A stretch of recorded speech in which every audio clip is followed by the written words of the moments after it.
আসসালামু আলাইকুম। আপনার মোবাইলে যদি কোনো কল আসে, এই কলগুলোর মধ্যে ২ টা নাম্বার থেকে যদি কল আসে, যদি আপনি রিসিভ করেন, তাহলে কিন্তু আপনার মোবাইলের যাবতীয় তথ্য একটা হ্যাকার চক্র নিয়ে নেবে। আপনি টের পাবেন না।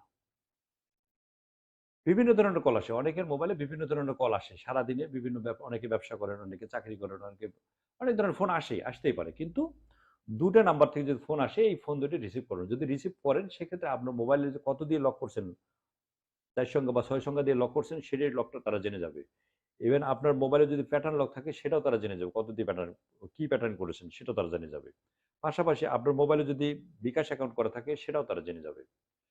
আপনার মোবাইলে যদি নগদ অ্যাকাউন্ট করা থাকে সেটাও জেনে যাবে। আপনার মোবাইলে যদি উপায়ের অ্যাকাউন্ট থাকে সেটাও তারা নিয়ে নেবে। অর্থাৎ আপনার মোবাইলে যদি ব্যাংকিং কোনো অ্যাকাউন্ট থাকে তারা এমনিতেই তারা নিয়ে যদি ফোনটা রিসিভ করেন তাতেই তারা নিয়ে যাবে। আপনার মোবাইল থেকে যে অনেক সময় বলে যে আপনার ওই একটা পিন নাম্বারটা কত? পিন নাম্বার বলেন।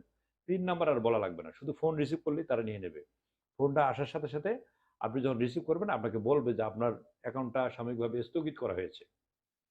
আপনার অ্যাকাউন্টে যে টাকাটা আছে এই টাকাটা আপনি সাময়িকভাবে স্থগিত করা হয়েছে, আপনি টাকাটা লেনদেন করতে পারবেন না। এটা চালু করতে চান কিনা? এই ধরনের কথা বলবে। অথবা আপনার মোবাইলে একটা ভুয়া মেসেজ দেবে যে আপনার মোবাইলে আমার ৳৫,০০০ গেছে, টাকাটা যদি ফেরত দেন। এই ধরনের কথা বলবে। অর্থাৎ কথা বলতে, বলতে আপনাকে এনগেজ করে ফেলবে।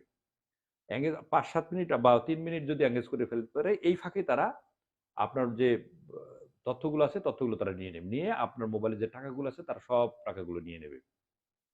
বিশেষ করে যাদের মোবাইলে, যারা অ্যান্ড্রয়েড ব্যবহার করেন, যাদের মোবাইলে WhatsApp এবং Instagram অ্যাকাউন্ট আছে, তারা কিন্তু আরো বেশি বিপদে। তাদের থেকে আরো বেশি এই জিনিসগুলো নিয়ে নিচ্ছে।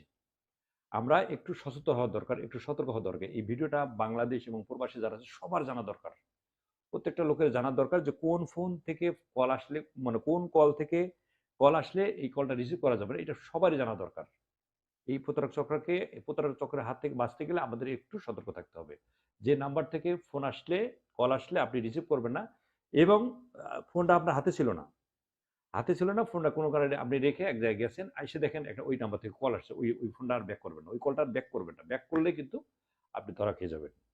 নাম্বারটা হচ্ছে, যদি একটা নাম্বার ফোন করলে দেখবেন অনেকগুলো সংখ্যা আসে। এই সংখ্যার ১ম সংখ্যা ৩ টা দেখবেন। ১ম সংখ্যাটা একটা প্লাস থাকবে, তারপরে ২ টা 9 থাকবে। এই ধরনের তারপরে আরো অনেক সংখ্যা আছে। এই নাম্বার থেকে যদি কল আসে আপনার মোবাইলে, আপনি দেখেন, দেখে রিসিভ করবেন না। এই ধরনের রিসিভ করলে আপনি বিপদে। পরবর্তীকালে যদি আপনি এটা ব্যাক করেন, রিসিভ করতে পারলেন না তাৎক্ষণিক, পরবর্তীকালে ব্যাক করেন, সেক্ষেত্রে আপনি বিপদে পড়তে পারেন। আরেকটা নাম্বার হলো, সেম একই জিনিস, অনেকগুলো সংখ্যা থাকবে, তার আগে সর্বপ্রথম লাগিয়ে দেবে প্লাস, তারপর দেখবেন 92, অর্থাৎ +99 এবং +92, এই ২ টা সংখ্যা সামনে থাকবে। এই ২ টো সংখ্যা প্লাসের পরে এই সংখ্যা দুটো 99 এবং 92 যদি থাকে, এই ধরনের নাম্বার থেকে যদি ফোন আসে, কখনোই এই কলটা আপনি রিসিভ করবেন না। যদি রিসিভ করেন সেক্ষেত্রে যে বললাম, আপনার মোবাইলের যাবতীয় তথ্য তারা নিমেষের মধ্যে নিয়ে নেবে। আপনাকে ফিড নাম্বার দেওয়া লাগবে না। আপনার বলবে না এই যোগ করেন, সেই যোগ করেন, কোনো কথা বলা লাগবে না। শুধুমাত্র মোবাইলে কথা বললে, এই কথা বলার ফাঁকে, ফাঁকে তারা এটা নিয়ে নেবে। যারা দোকানদার আছেন, যারা এই যে ব্যাংকিং ব্যবসা যারা করেন, ওই নগদ, বিকাশ, উপায় এই ধরনের যারা ব্যবসা করেন, তাদেরকে এই ধরনের প্রথমত এই ধরনের কথা বলবে। যে আপনার মোবাইলটা স্থগিত করা হয়েছে, একটা মোবাইলে একটা মেসেজ গেছে, আমি টাকাটা ব্যাক করে দেন। আপনি এই নাম্বার থেকে একটা ফোন দেন, একটু ফাঁকে যান। এই গত পরশুদিনের একটা ঘটনা, আমার থানায় আসছিল একজন, সেম এক কাহিনী। অনেক কাহিনী আমরা শুনে আসছি, কিন্তু এখন এই যেটা হচ্ছে এটা নতুন একটা কাহিনী। নতুন একটা হ্যাকার চক্র এই এই মানে এই কাজটা তারা করে আসতেছে। নতুন একটা হ্যাকার চক্র এই কাজটা করে আসতেছে যে এই আপনার পিন নাম্বার দেওয়া লাগবে না। শুধুমাত্র ফোনে কথা বললেই হবে, অথবা তার ফোনটা রিসিভ করলেই হবে। অথবা পরে যদি আপনি ডায়াল করেন সেক্ষেত্রে আপনার সমস্যা হবে। কাজেই আমি মনে করি বাংলাদেশ এবং বাহিরে, দেশের বাইরে যারা বাংলা ভাষাভাষী মানুষ আছেন, আমি তাদের কাছে বিনীত অনুরোধ থাকবে, যারা মোবাইল ফোন ব্যবহার করেন, অবশ্যই, অবশ্যই এই জিনিসটা অবশ্যই সবাইকে শেয়ার, নিজে তো করবেনই। পাশাপাশি আপনি এই ভিডিওটা শেয়ার করে দিবেন, যাতে আপনার শেয়ারের মাধ্যমে আপনার ফেসবুকে অনেক ফ্রেন্ড আছে। তারা একটু জেনে গেল, তারা আপনার মাধ্যমে উপকার হলো। আপনি বাইরে থাকেন, বাড়ির বাইরে থাকেন। আপনার ফ্যামিলির যারা সদস্য, তারাও আপনার সদস্য, তাদেরকে আপনি শেয়ার করলেন। যদি মোবাইল না থাকে, কারো কাছে যদি শুনে থাকেন, এই গল্পটা যদি কারো কাছে শুনেন, সেটাও একটু চায়ের দোকানে একটু আলোচনা করলেন। একটু বন্ধুদের সাথে আড্ডা করতেছেন, এই গল্পটা তাদের সাথেও শেয়ার করবেন। সহজ একটা জিনিস। সহজ একটা কথা, এই কথাটা জাস্ট একটু শেয়ার করবেন। তাহলে আপনার শেয়ারের মাধ্যমে সেটা মোবাইলেও শেয়ার করতে পারেন, মুখেও শেয়ার করতে পারেন। তাহলে হবে কি? আপনার এই শেয়ারের মাধ্যমে, মুখের কথার মাধ্যমে অথবা মোবাইলে শেয়ারের মাধ্যমে তার একটু উপকার হবে।